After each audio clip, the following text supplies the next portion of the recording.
నేను కిషన్ రెడ్డితో పెట్టడం నాకు సమాన హోదా కాదని అనుకుంటున్నట్టున్నాడు పాపం.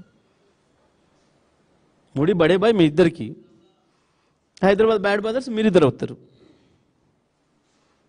హైదరాబాద్కి అవుతారా, తెలంగాణ మొత్తానికి అవుతారా, మీరిద్దరు అవుతారు. లేదంటే మీ దాంట్లోకి ఇంకో చోట బాయ్ ఉన్నాడు, బండి సంజయ్, ఆయన అవుతాడు మీ దాంట్లకు. ఎందుకంటే ఈయన కొంత ఆయన కొంత ఒక్క తీరుగు ఉంటాయి. ఆయన చెప్తాడు, ఈయన కేసు పెడతాడు, ఈయన చెప్పగానే ఆయన పెడతాడు, ఈయన ఏం మాట్లాడితే ఆయన అదే మాట్లాడతాడు. బండి సంజయ్ ముఖ్యమంత్రికి తబలా కొడుతుంటాడు. మీదేముంది? కేటీఆర్ ఎట్లా చూసినా గాడు, ఎట్లా సంబంధం లేదు వీళ్ళిద్దరికి.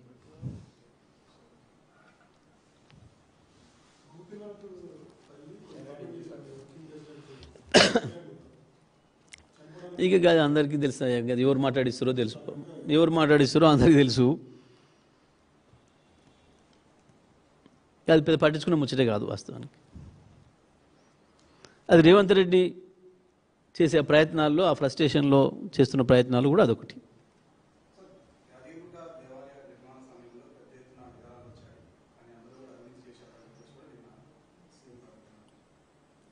చేయొచ్చు, అన్నిటి కమిషన్లు వేస్తూనే ఉండు కదా వరుసగా. 2 ఏళ్ళ నుంచి ఏం చేస్తుండు మరి? రాత్రి తెలిసిందా? కళ్ళు కొద్ది చెప్పారు ఎవరన్నా?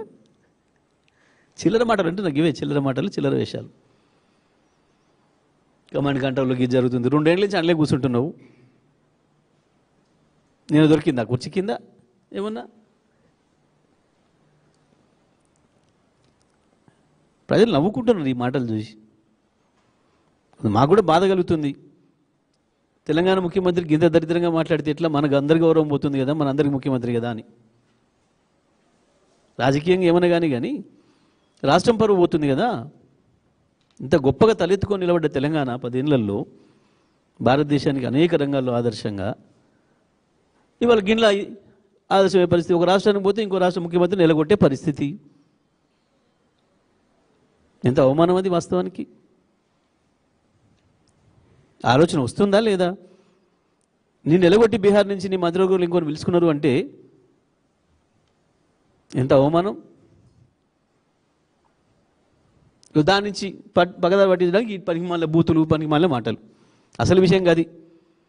ఇలా కేవలం బీహార్లో తప్పించిండ్రు, ఎన్నికల తర్వాత అసలు తప్పిస్తారేమన్నా భయం మొదలైనట్టుంది. ఆ ఫ్రస్ట్రేషన్లో వస్తున్నాయి ఇప్పటి ఇవన్నీ కూడా సంబంధం లేని ఒకదానికి పోలిక పొందలేని మాటలు దానివల్ల వస్తున్నాయి.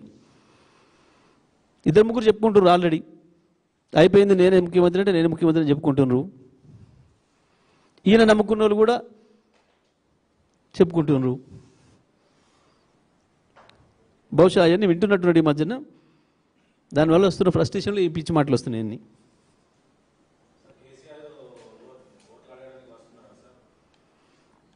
రోజు అడుగుతూనే ఉన్నాం కదా, మేమందరం కేసీఆర్లేమే కదా. ప్రజలకు కేసీఆర్లే తయారైనరు కొత్తగా. చాలామందికి మీకు అర్థం కావట్లేదు. కేసీఆర్ లేడని మీరు అనుకుంటున్నారు, కేసీఆర్ మీకు అర్థం కావట్లేదు.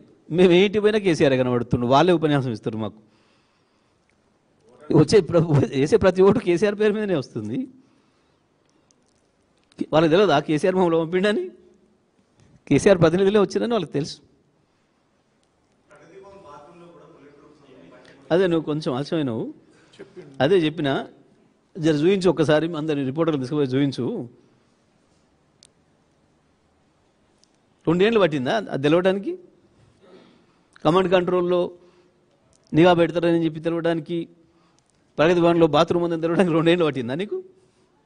ఇంకా చిన్న విషయాలు తెలుసుకోవడానికి 2 ఏళ్ళు పడితే నువ్వు ఏ ముఖ్యమంత్రివి, ఏం చేస్తావు? అది ఉంటే అది మిమ్మల్ని అందరినీ తీసుకుపోయి చూయించి బయట పెట్టాలి కదా, ఇది ఉంది అని. ఎవడన్నా ఓ త్రిజోడి కట్టుకున్నారు, డబ్బులు దాచిపెట్టుకోవడానికి స్ట్రాంగ్ రూమ్లు కట్టుకున్నారు అంటే విన్నాం, కానీ బాత్రూమ్ కూడా బుల్లెట్ ప్రూఫ్ పెట్టుకున్నారు. అసలు దేనికి కొట్టింది? ఆ మాట దేనికి వచ్చింది? తెలుగుతో మాట్లాడే మాట, తెలుగు లేక మాట్లాడే మాట, బాత్రూమ్కు బుల్లెట్ ప్రూఫ్ అనేది ఇది ఆశ్చర్యం. ఇది నవ్వుకుంటారు వినేటోళ్ళైనా సోయి కూడా, ఆ జ్ఞానం కూడా లేకుండా మాట్లాడే మాట అది. ఇంకేమన్నా భూగర్భ గృహాలు నిర్మాణం చేసుకున్నారు ఇదేదో అంటాడు వాడన్న తెలివి ఉన్నాడు.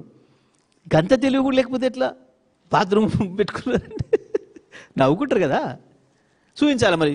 దొరికిన కమిషన్ ఏరా దాని మీద ఒకటి ఆలస్యమైనవు నువ్వు చెప్పినా దాని మీద ఒక కమిషను, కమాండ్ కంట్రోల్ మీద కమిషను వేసి ఎంక్వైరీ చేయరాదు. చందు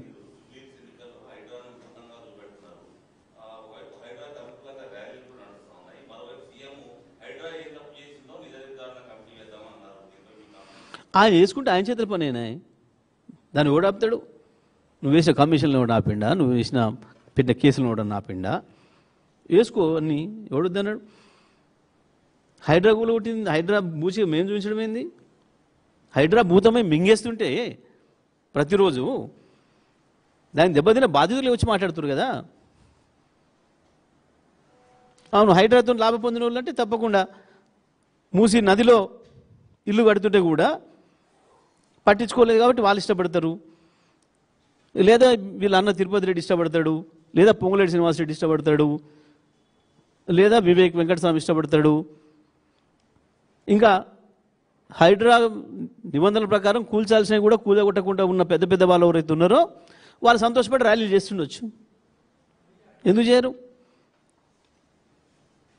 చేస్తారు.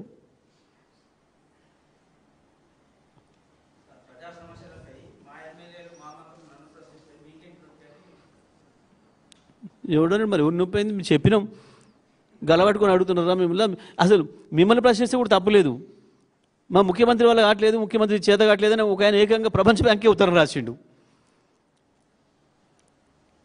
ఏకంగా ప్రపంచ బ్యాంకే ఉత్తరం రాసిండు, మా నియోజకవర్గంలో వరదలు వచ్చి కొట్టుకపోయింది, మా ముఖ్యమంత్రి పట్టించుకోవట్లేడు, 100 కోట్లు ఇవ్వండి మాకు అప్పు అని చెప్పి ఒక ఎమ్మెల్యే ఉత్తరం రాసిండు. దానికి ఆయన చెప్పాలి కదా సమాధానం. ఆయన అడిగితే మాకేం బాధలేదు, అడగమనే చెప్తున్నాం, గల్లబట్టి నిలదీయండి అని చెప్తున్నాం మేము కూడా.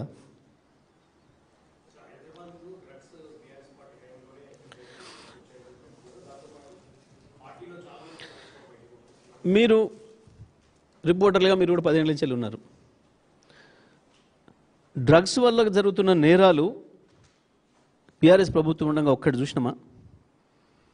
ఈ 2 ఏళ్లలో ఎన్ని నేరాలు, ఎన్ని ఘోరాలు డ్రగ్స్ వల్ల. బుద్ధి ఉండాలి కదా మాట్లాడడానికి. నీ కమిషనరే కదా స్వయంగా చెప్పిండు, నీ 2 కమిషనర్లు 50% నేరం పెరిగింది హైదరాబాదులో. దేనివల్ల? డ్రగ్స్ వల్ల. నువ్వు వచ్చినావు, నీ వెనకాల డ్రగ్స్ వచ్చినాయి. ఆ మత్తులో అసలు నువ్వు మాట్లాడేదే డ్రగ్స్ మత్తులో మాట్లాడినట్టు కనబడుతున్నావు. ముఖ్యమంత్రి మాటలే డ్రగ్స్ మత్తులో మాట్లాడేవాడి మాటల్లాగున్నాయి. స్వయంగా అంత సోయి తప్పేవాడు మాట్లాడాడు. ముఖ్యమంత్రి నిజంగా స్పృహలు ఉంటే మాట్లాడరు. ఆ డ్రగ్స్ మత్తులో ఉంటే వచ్చే మాటలు మాట్లాడుతున్నావు నువ్వు. అందుకే నీ గ్యాంగ్లే పెరిగిపోయినాయి హైదరాబాద్లో పట్ట పగలు. ఇప్పటికి ఎన్ని చూసినాం మనం? ఒక 100 హత్యలు చూసుంటాం. జరిగినాయా? కేసీఆర్ ప్రభుత్వంలో ఒక్కటంటే ఒకటి చూపిస్తారు. అట్లా తొక్కిపడేసినాం కదా ఇక్కడికక్కడ. నువ్వు వచ్చినావు, పోలీసుల పని పోలీసులు చేయనీయకుండా నీ పోలీసు విధులలో కూడా మీరు ఇన్వాల్వ్ అయ్యి మంచి ఆఫీసర్లు ఉంటే తీసి పక్కన పడేసి మీరు చేసిన నిర్వాహకం వల్లనే డ్రగ్స్ పెరిగినాయి, నేరం పెరిగింది. ఇవన్నిటికీ సాక్ష్యాలే ఉన్నాయి, మీ అధికారుల రిపోర్ట్లే ఉన్నాయి.